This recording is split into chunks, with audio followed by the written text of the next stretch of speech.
vais parler de ma petite sœur, pas de moi, particulièrement de ma petite sœur qui me suit directement, qui n'a pas grandi dans la cellule familiale habituelle papa-maman comme elle est plutôt restée avec ma grand-mère qui était au village. Donc elle était dans un milieu rural. Et ma petite sœur est partie à l'école étant dans ce milieu-là jusqu'en classe de CM1. Elle a quitté ensuite l'école parce qu'elle ne voulait plus partir à l'école formelle. Elle voulait apprendre la couture. Et donc les parents lui ont permis de quitter l'école et de s'inscrire à la couture. Donc c'est en classe de CM1 qu'elle a rejoint la ville et qu'elle a commencé ses cours de couture. Mais malheureusement, elle n'a pas pu terminer son cycle de couture parce qu'elle a contracté une grossesse précoce à l'âge de 14 ans. Mais je veux dire que c'est la résultante d'un cycle qui est parti du fait qu'à l'école primaire, on ne donne pas d'informations sur la sexualité, surtout en milieu rural, parce que ça ne fait pas partie de nos curricula de formation. En tout cas, jusqu'à dernièrement, ça ne faisait pas partie des curricula de formation ni d'enseignement de parler d'éducation à la sexualité dans nos écoles.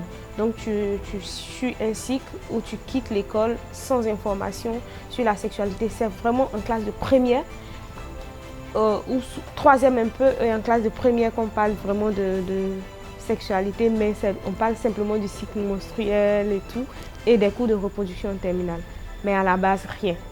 Ce qui fait que tu traverses l'adolescence sans information sur l'éducation complète à la sexualité, sans aucune information à la sexualité. Et l'information qu'on reçoit, comme le cas de ma petite sœur, c'est évite les garçons, ne traîne pas avec les garçons, mais tu ne sais vraiment pas à quoi te sert cette information-là parce que on ne te dit pas pourquoi il ne faut pas le faire. Parce que moi, j'avais déjà accès à l'information. Malheureusement, nous n'étions pas dans le même milieu, nous n'étions pas très proches parce qu'on n'a pratiquement pas vécu ensemble. J'avais l'opportunité de parler d'éducation sexuelle complète à d'autres jeunes, de parler de santé de la reproduction, à d'autres adolescents et jeunes, mais pas à ma petite sœur, parce que nous n'étions pas ensemble.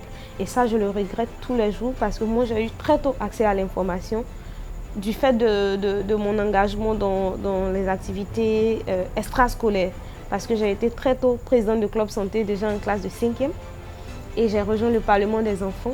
Mais étant présidente de club santé, j'avais accès à quelques informations quand même sur le VIH-Sida et sur les grossesses précoces. Mais elle n'a pas eu cette chance.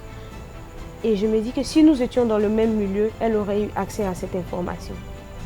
Parce qu'aujourd'hui, mes dernières petites sœurs avec lesquelles je suis en contact, elles ont l'opportunité de venir se confier à moi, ce qu'elles ne font pas avec ma mère. Elles font ces confidences, elles discutent avec moi de sexualité et tout. Parce qu'elles savent que je suis dans le milieu, parce qu'elles savent ce que je fais, me suivent sur les réseaux sociaux et elles savent que je suis en mesure de leur donner la bonne information. Qu'on soit dans l'école formelle ou non formelle, nous avons droit à l'information.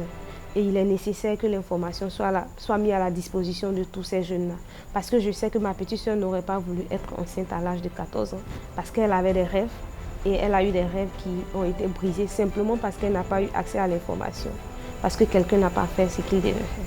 Je suis Euphrasie Koulibaly et je suis ivoirienne, j'ai 28 ans.